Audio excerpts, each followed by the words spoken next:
Olw'embeera ey'ekirwadde ekya COVID-19 ekiri mu ggwanga ku mulundi guno, abasumba bakuutiddwa okukola omukolo guno ogw'okusiiga evvu nga tebalina bigambo bye boogera nga bwe gubadde n'okugoberera ebiragiro okwewala okunaayiza ekirwadde ekya COVID-19.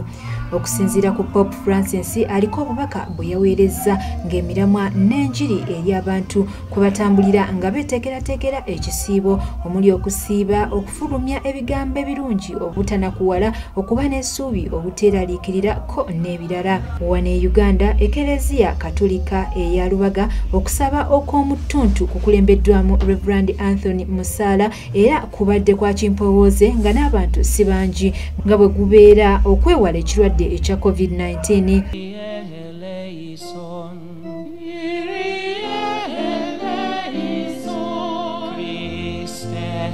Reverend Musala mu kwogera kwe asekeredde abo abatta abantu n'okubawamba nti bajjukire nti nabo obudde bwabwe bujja kutuuka. So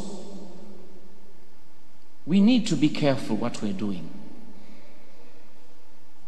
And I just want to remind us, those who are killing people, those who are brutalizing them and kidnapping them, and all these terrible things which are being done by fellow human beings.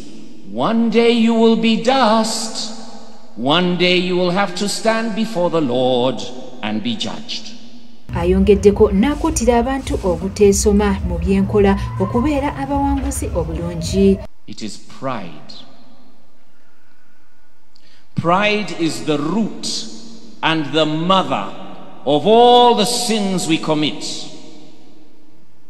Envy, greed, lust, anger. These are the deadly sins.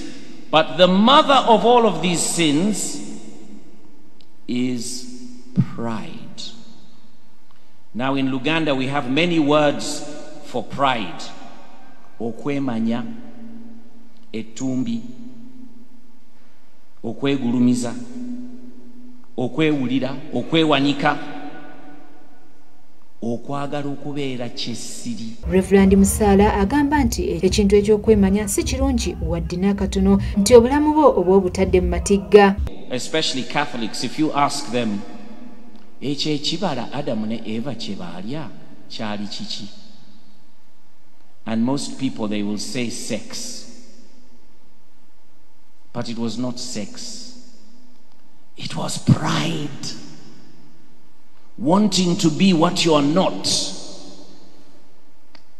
Ate Eva bamulimba nnyo kubanga it says that God created Adam and Eve in his image and in his likeness. So Eve was already like God, and the devil was saying, you can be more like God.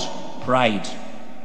Abantu basiigwa evvu olw'okwenenya okuva mu bwonoonefu wamu n'okusiiba ennaku 40 ng'akabonero ak'okujjukira Yesu eyamala mu ddungu ennaku 40 ng'asiiba.